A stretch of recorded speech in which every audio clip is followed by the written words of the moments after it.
진폐를 하다가 하나 빼먹은 게 있는 것 같은데, 물론 뭐 여러 가지 빼먹었을 수도 있는데, 진폐는 진폐법 대상이 있고 산재법 대상이 있어요.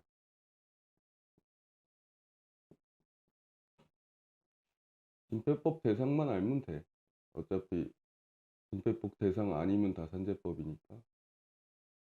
85년 4월 1일 날 진폐 근로자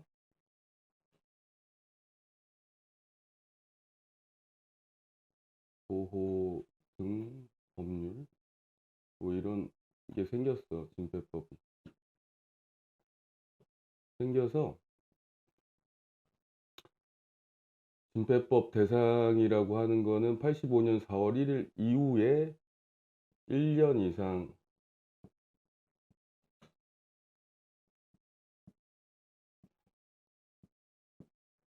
기간이 확인되는 경우 플러스 직접 부인 경우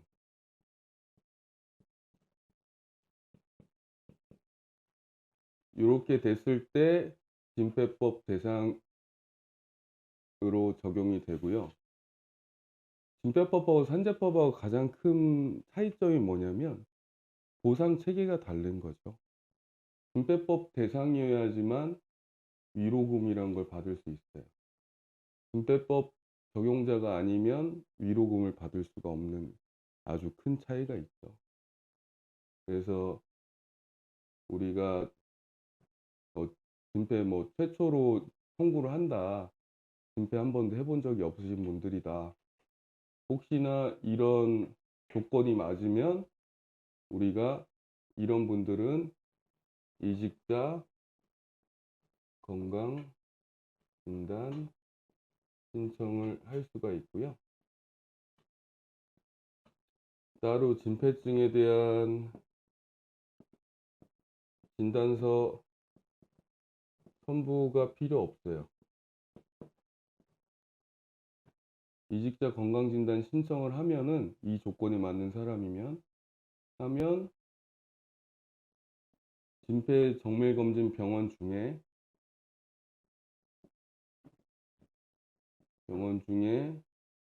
택일해서 진폐 1차 건강진단을 무료로 받을 수가 있습니다.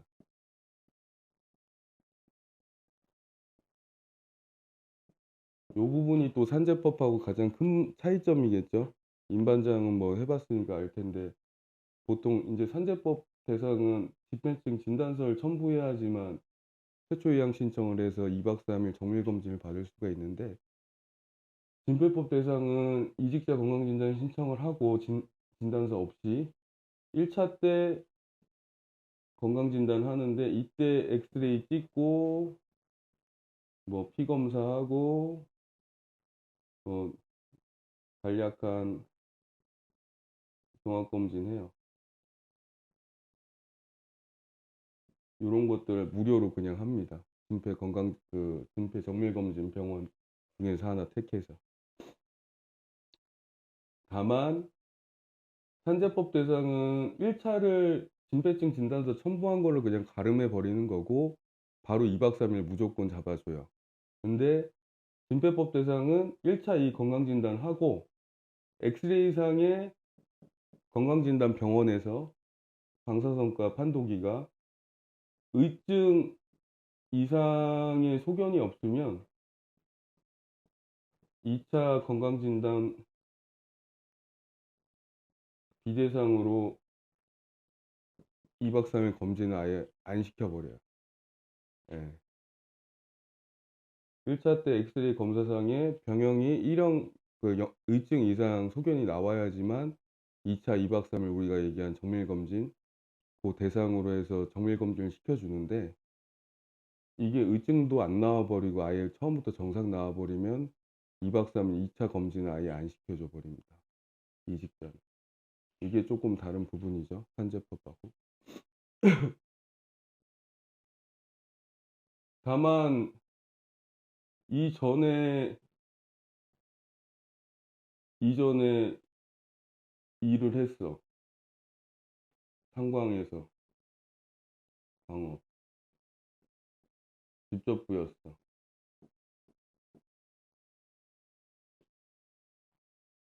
요 이후에 1년 이상 종사 기간이 확인된 사람만 처음에 이직제 건강진단 신청을 할 수가 있다고 했고, 이 사람들이 진पे법 적용을 받을 수가 있는 건데, 이 조건에 이 기간에 안 들어온 이전에 탄광 생활을 했고 직접 부였다라는 사실이 있는 자는 처음에는 산재법을 적용해서 최초 의향 신청으로 가지만 나중에 장애 급수가 나오면 진पे법 대상으로 전환이 됩니다. 그래서 이 조건만 딱 맞는 사람만 위로금을 받느냐, 그게 아니지. 이전에 일을 했어도 최초의 신청 자체만 다를 뿐이지, 급수가 만약에 나온다고 하면 진पे법 대상자로 전환이 돼서 위로금을 받을 수가 있어요. 네. 그래서 이분들은 최초에 1차 검진만 받고 나면 진폐 근로자 건강관리 수첩 발급받을 수 있습니다.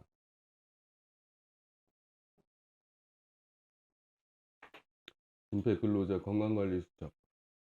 뭐 일하다 보면 많이들 볼 거예요. 수첩, 어르신들 수첩 갖고 다니는데, 진폐법 대상으로 처리가 돼서 인정이 된 사람은 최초 1차 검진 이후에는 진폐 근로자 건강관리 수첩 발급 신청을 하면 이걸 받아서 매년 정밀검진 끝난 날로부터 1년 뒤에 이 수첩만 갖고 정밀검진 병원 가서 또 초진을 신청할 수가 있어요. 그 이후에는 되게 편하죠. 그래서 급수가 나왔을 때만 수첩을 받는 게 아니라 진폐법 대상으로 인정이 된 사람은 1차 건강검진만 받고 나면 요걸 신청해서 무조건 수첩을 발급받을 수 있습니다. 네. 이 외에는 다 산재법 대상으로 위로금 적용을 못 받겠죠. 네. 그 차이만 아시면 돼요. 진폐법만 알면은 뭐 나머지는 다 산재법이니까. 산재법은 우리가 산재 근간처럼 최초 요양 신청하고 그에 따른 장애 보상이 있으면 장애 보상 받고 하는 거죠. 위로금은 진폐법에서만 받는 거예요. 네. 그렇게만 생각하시면 되고요.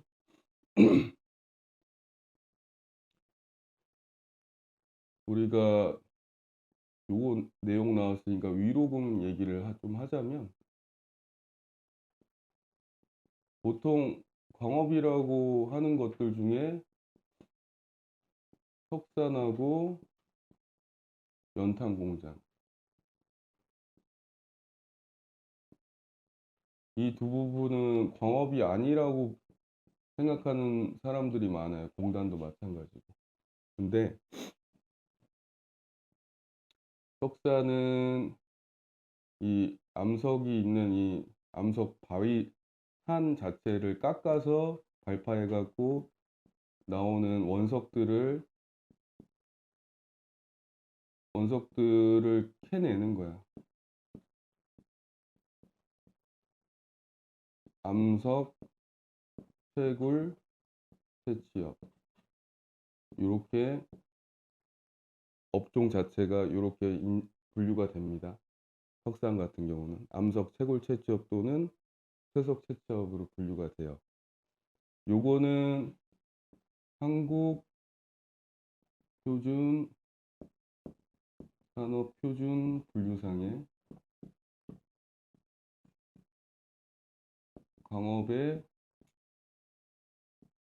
광업으로 분류가 돼요. 석산 같은 경우.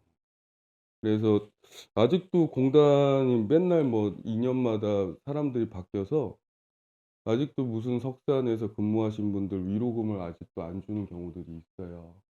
근데 석산도 보면은 업종 자체가 요렇게 돼 있는 거 다시 한번 사업장 관리 카드 통해서 확인을 하시고 요게 맞다고 하면은 한국산업표준분류사의 광업으로 분류돼서 이분들은 진폐법 적용을 받고 위로금을 받을 수가 있습니다. 그 석산 같은 경우는 광산하고는 좀 다르게 그냥 이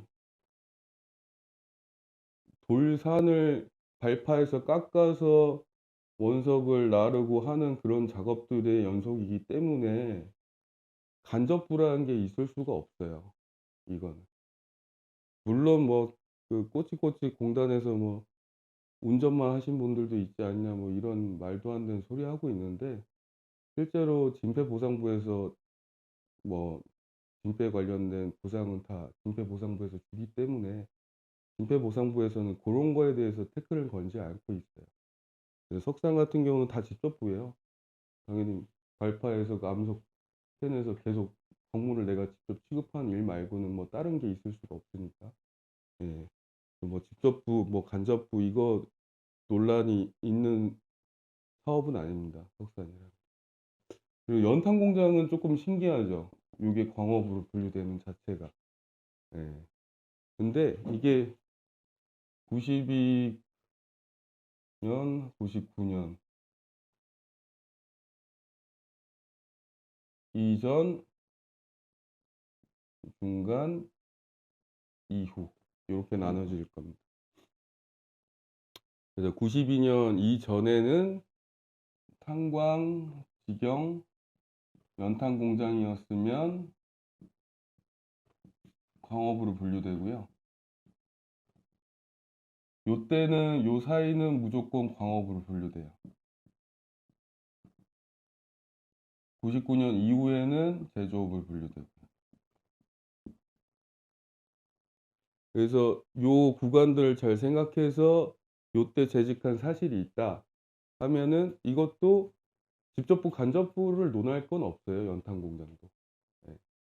실제로 공장 내에서 모든 것들 다 하시니까. 그래서 광업이기 때문에 직접부이기 때문에 연탄 공장도 이 구간만 맞으면 위로금을 받을 수 있다. 증표법 적용을 받아서. 그러니까 그런 부분들 이것도 예전에 한참 2013년에 기획 사건으로 수익을 많이 올렸던 사건이긴 해요. 예. 근데 지금도 공단이 잘 모르는 경우가 많아서 아마 석산이나 연탄 공장은 아직도 위로금 못 받고 진폐 보상연금만 받으시는 분들도 있을 거예요. 그런 것들 찾아서 우리가 해 드리면 어차피 뭐 적어도 몇 천만 원 나오니까 위로금이. 굉장히 그분한테 좋고 우리한테도 부가가치 수익이 나오는 거죠. 네. 그래서 가업하면은 뭐 탄광만 생각할 필요 없고 금강만 생각할 필요도 없고 석산하고 연탄 공장은 요런 거 있으면 한 번쯤 더 살펴보세요. 예. 위로금 혹시나 진폐 급수 받았는데 못 받으셨으면 우리가 위로금 받게끔 해 드릴 수 있는 부분이 있으니까. 그러면은 이런 석산이나 연탄공장도 집회는 하루만 일을 해도 될 수 예. 있잖아요. 그럼 예. 여기도 이제 일하는 기간은 예. 그렇죠? 예. 하루 이상의 뭐 근거가 나오면은 다 할 수 있는 거죠. 예.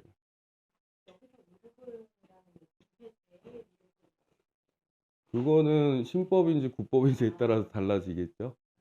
예. 그렇죠. 그 구간을 나누는 시점이 언제라 그랬더라? 21일. 요때 포함해서 신법이죠. 요때 위로금 받으면 은폐제 위로금이고 국법 때 받으면 장애 위로금이죠.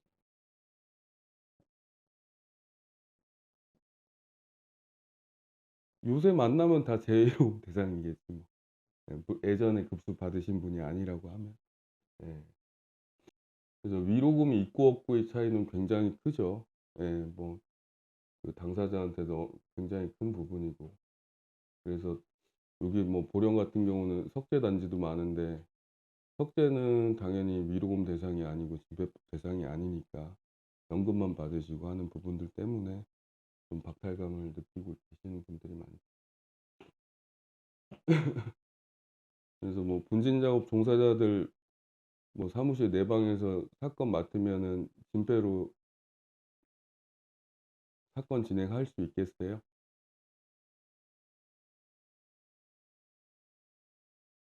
예, 예. 사건 진행할 수 있겠어? 일단은 어떤 일을 했는지부터 잘 파악을 해야겠죠. 그리고 기본 4대 보험 자료 뭐 등등등 객관적인 자료들 우리가 확인을 한번 해보고 그런 과정을 통해서 우리가 어떻게 진행해야 될지 다시 한번 판단을 해서 필요한 부분들 더 첨부해서 제출하면 그만이고.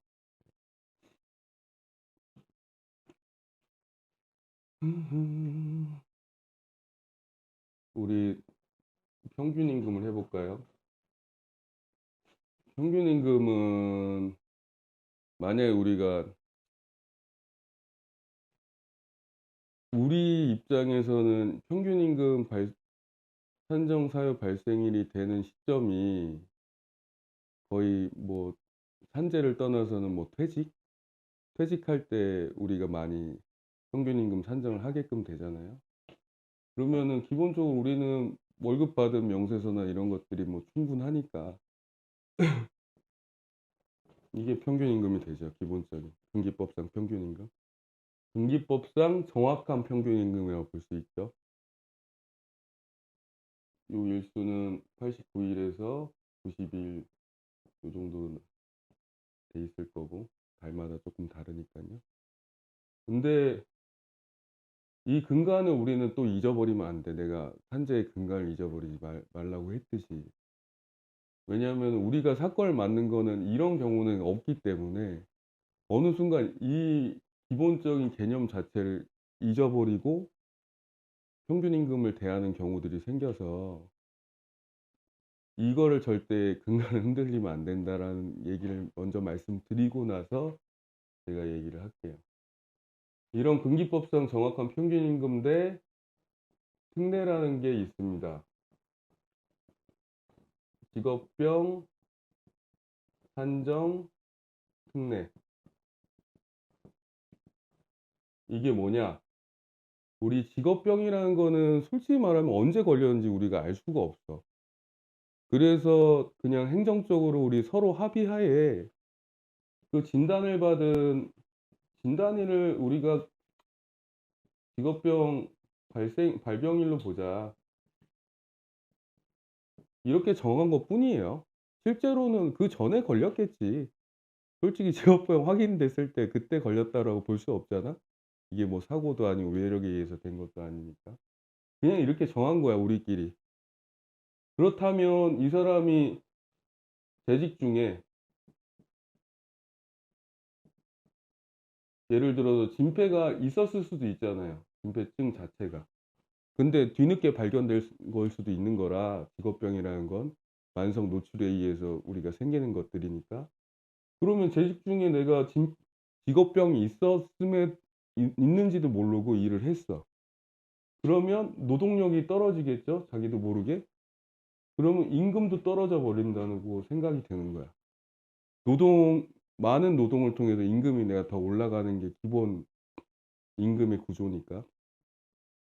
그래서 이런 사람들까지 무조건 등기법상 평균 임금으로만 적용하면 안 된다. 그럼 너무 이 사람들한테 억울한 일 아니냐. 자기도 모르게 직업병이 있는지도 모르고 노동력이 감소됐는데 그에 따라서 임금까지 감소된 경우들도 있을 텐데 똑같이 다른 그냥 일반 노동자들처럼 등기법상 평균 임금만 이거는 형평성이 어긋나기 때문에 직업병 선정 특례라는 특례 제도를 만들게 됩니다. 직업병에 있어서는 직업병 말고 사고는 안 돼요. 그래서 우리가 보통 특례라고 하는데 이게 83년 8월 10일 날 제정이 돼요. 83년 8월 10일 날.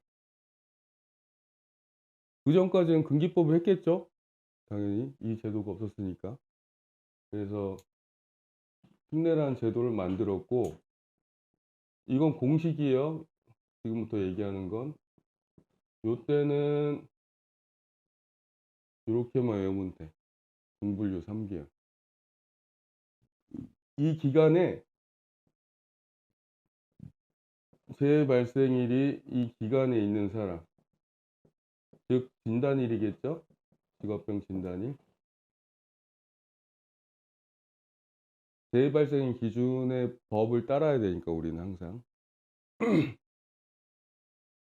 이때 되면은 요 구간에 뭐 예를 들어 진폐 뭐 11급을 판정받았다, 진단을 받았다 하면은 특례 계산할 때 중분류 3개월로 계산하는데요. 대분류, 중분류, 소분류 이렇게 나눠져 있어요. 특례를 계산할 때 참고자료를 보는 책이 뭐냐면 매월 노동 통계 조사 보고서. 우리가 그래서 매통이라고 불러요.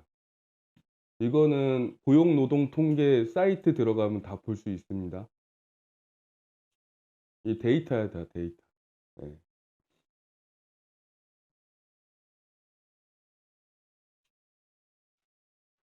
그래서 대분류하고 중분류, 소분류 이렇게 분류를 나누는 그 근간이 뭐냐면 광업이라고 우리가 보면 그 탄광 같은 거를 대분류는 그냥 광업으로 분류하는 거고 중분류는 석탄 광업,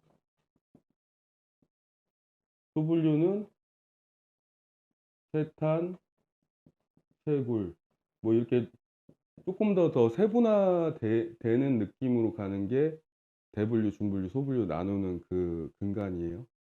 그래서 소분류가 제일 디테일하게 분류를 해 놓은 거야. 그래서 책을 한번 보면은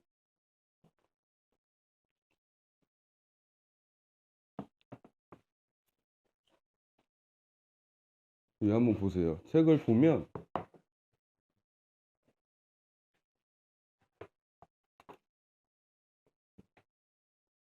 석탄 광업 남자 여자 뭐 규모는 10인에서 29인부터 최대 규모 500인 이상 뭐 이런 식으로 나와 있어요. 생산직 뭐 등등등. 그래서 이 공식에 따르면 되는 거고요. 고용노동 통계 사이트 보시거나 아니면 이 책 보셔서 이 기간 중에 중분류 3개월이라고 했으니까 이 책을 보시면서 판단을 하시면 되는 거예요. 예. 그래서 매월 노동통계 조사 보고서에 따라서 우리가 자료를 찾아서 본다. 중분류 3개월이라는 건 만약에 내가 97년 11월 1일에 진단을 받았다. 이때 몇 분기죠? 11월 1일이면 몇 분기죠? 4분기죠? 중분류 3개월인데 제가 생략한 게 전전분기 3개월이에요.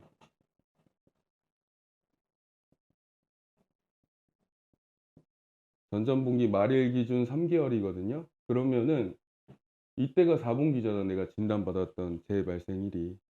그러면 전전분기니까는 이 사람이 2분기 월 급여 총액을 보는 거야.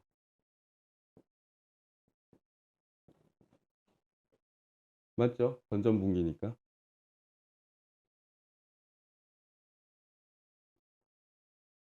2분기면은 4, 5, 6이겠네요. 월급의 총액에 그 4, 5, 6 그 기간의 총 일수를 나누면 되겠죠. 그러면 이 사람의 특례 평균 임금이 나오는 거죠. 잘 따라오고 있나?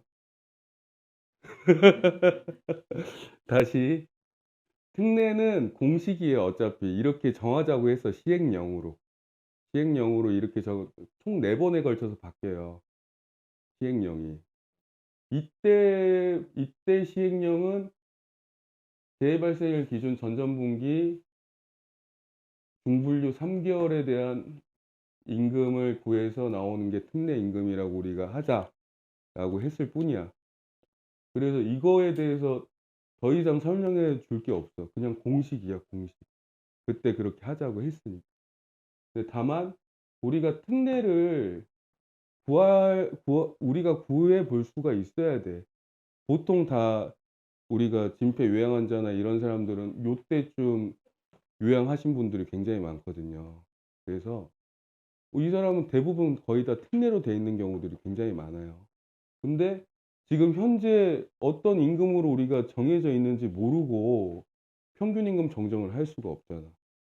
평균 임금 정정이란 것 자체가 지금 현재보다 더 높은 임금을 우리가 적용할 수 있는 거를 봐야 돼, 판단하는 건데 지금 현재 어떤 임금으로 돼 있는지도 모르고 우리가 뭘 주장해서 높일 수는 없는 터라 이 특례 임금을 우리가 기본적으로 계산할 수 있어야 자신감 있게 이 사람 뭐 특례 임금 뭘로 돼 있네? 그러면 우리가 이걸로 한번 적용해 볼까? 거기서부터 출발할 수 있는 거지. 이 사람이 현재 어떤 임금을 적용되는지 모르면 우리가 다른 걸 적용하기에는 굉장히 부담스러워져. 왜냐하면 공단 자체가 어떤 걸로 지금 적용했는지 우리가 알 수가 없으니까. 간혹 우리가 평균임금 정정 신청을 했는데 공단이 현재까지 과다 지급을 했던 부분이 있었던 거야. 평균임금이 오히려 더 높았어. 법령에 비춰봤을 때. 괜히 우리가 들쑤셔 갖고 오히려 기존에도 너무 잘못돼 있는 건데 우리가 청구를 하는 통에 전반적으로 다시 검토해 보니까 이 사람 임금이 더 낮아져야 돼. 그래서 매달 연금에게 손해 보는 걸 어떤 법인에서는 계속 대주고 있는 경우들도 있어요. 네. 굉장히 무서운 거야. 이거 평균임금 잘못하면 큰일 나요. 네. 그러고 우리가 대줘봤자 뭐 그 어르신이 좋아하겠어? 뭐 안 좋은 소리는 계속 하겠지. 왜 건드려 갖고 왜 내 연금 깎이게 하냐고. 그러니까는 우리가 그 근간이 되는 특례 임금을 우리가 계산할 줄 알아야 된다. 기본적으로. 네, 이거는 책 몇 번 보다 보면은 금방 내가 계산할 수 있어요. 책에 금방 그 부분만 찾아서 월임금 총액하고 연간 특별 급여액이 얼마인지만 보면 되는 것 뿐이니까. 이렇게 돼 있어요. 98년 1월 1일부터 빵빵년 2월 28일까지는 정규모 10인 이상 중분류 3개월, 전직종 30인 이상 대분류 3개월. 이 두 가지 임금을 우리 특례 매통을 통해서 특례를 찾아보고 둘 중에 높은 임금을 적용시킬 수 있어요. 외우시는 거야, 이거는. 따로 설명이 없어. 왜 이렇게 해야 되는지 설명이 없어. 그 전전분기, 예, 당연히 전전분기 말일 기준 이전, 그렇게 되는 거예요. 그래서 이것도 우리가 정규모 사건이라고 해서 예전에 기획사건으로 우리가 많이 했던 내용이긴 해요. 이 둘 중에 높은 임금으로 적용하라는 것도 우리가 시행령 변천사를 보고 찾아내서 우리가 기획사건을 만든 거였거든요. 예. 이 기간 중에는 공단에선 요거 하나만 적용했었는데 우리가 시행령 변천사를 찾아서 경과 규정의 원칙으로 둘 중에 하나 높은 걸로 해도 된다라고 우리가 인정을 받아서 이것도 기획사건 중에 정규모 사건이라고 부르는 사건이에요. 근데 아직도 요것만 적용해서 특례 계산하는 공단들이 있었을 거예요. 찾아보면. 근데 둘 중에 하나, 이 구간은 둘 중에 하나 높은 걸로 가는 거다. 이렇게 되는 겁니다. 우리가 년, 월일 이거 되게 많이 좀 외워야 되는 부분들이 많아요. 왜냐면은 법은 내가 재발생일 기준으로 그 법에 따라서 모든 것들이 이루어지는 거기 때문에 이런 것들 다 머릿속에 있어야 안 그러면 맨날 찾아봐야 되잖아. 그럼 뭐 손발이 좀 고생하겠지. 그러니까 이거를 머릿속에 딱 입력시키면 뭐 매통책만 찾아보면 그만이니까 금방금방 내가 계산할 수 있어요. 우리가 고등학교 수학처럼 어렵지 않아. 네, 절대. 그래서 요때하고의 가장 큰 차이점이 요 이전까지는 3개월로 보고 분기만 보다가 요때 들어서 이제 최근까지는 1년으로 늘어났다. 임금, 특례 임금 계산할 때. 그거가 가장 큰 차이점이 구간이죠. 요 구간하고 차이가. 예. 우리가 알다시피 요때는 이제 우리가 신법이란 게 나오기 시작하면서 진폐. 지금까지는 다 고시임금으로 적용을 하죠. 예. 고시임금 자체도 특례가 바뀌었다라고 보면 돼요. 이것도 특례 개념의 하나예요. 진배 고시임금. 그렇다면 이 특례가 제가 처음에 말씀드렸을 때는 직업병 근로자한테 임금, 쉽게 말하면 임금에 유리하게 해주려고 이 특례 제도라는 게 생겼잖아요. 근데 실제로는 우리 평균 임금의 역사는 특례 임금을 깨기 위한 역사예요. 역사 자체가. 되게 아이러니하게 특례 임금보다 근기법 임금이 다 높아. 실제로 우리가 적용하다 보면 특례 임금이나 고시임금도 특례 임금이 하나라고 보시면 되는데 대부분 특례 임금보다 근기법상 임금이 더 높아요.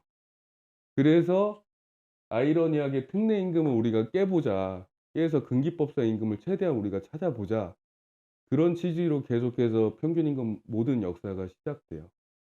네, 실제로 우리가 근기법에 가까운 임금을 찾는 그런 노력을 통해서 계속해서 평균 임금의 새로운 지평이 열리고 그랬던 거고, 최근에는 이제 임금구조 통계조사 보고서상의 임금으로까지 적용이 돼서 굉장히 평균 임금 정정이 쉬워졌는데, 실제로는 이 특례가 근기법상 임금보다 임금이 낮기 때문에 그런 노력의 과정을 통해서 평균 임금 기획 사건들이 많이 생긴 거예요.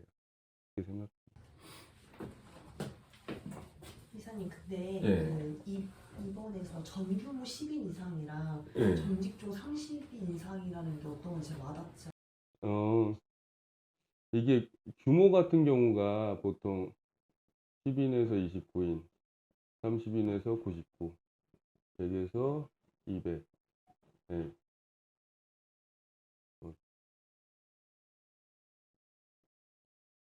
200에서 299, 300에서 499, 500, 이렇게 해서 요거부터 1규모, 요게 5규모 또는 6규모, 이렇게 규모가 크다라고 봐요. 그러니까 쉽게 말하면 근로자 수를 얘기하는 거야. 그 기업에, 그 회사에. 이거를 다 이렇게 세분화하지 말고 그냥 전체 요거를 다 일일이 세분화하지 말고 이걸 합쳐서 평균을 낸 게 정규모. 예. 그걸 정규모라고 하는 거예요. 그러니까 규모는 원래 세분화시키면 1규모부터 5, 6규모까지 있는데 근로자 수에 따라서 그거를 다 집어치우고 전체에 대한 평균을 구한 게 정규모라고 하는 거고요. 직종도 마찬가지예요. 직종 생산직도 있고 관리직도 있고 여러 가지 직종들이 있겠죠. 우리 급여 통계 보면 그거를 다 무시하고 그냥 전체를 뭉뚱그려서 평균을 낸 그거에 전 직종에 대한 임금을 우리가 나타내는 게 매통책에 또 따로 이렇게 나와 있어요. 그래서 전 직종이라고 매통책에 보면 전 직종이라고 나와 있고 정규모라고 나와 있고 거기서 10인 이상에 대한 구간이 또 나와 있어요. 네. 그래서 책을 보면 더 이해하기는 쉬울 거예요. 12개월도 예. 전전 예, 다 전전분기. 예.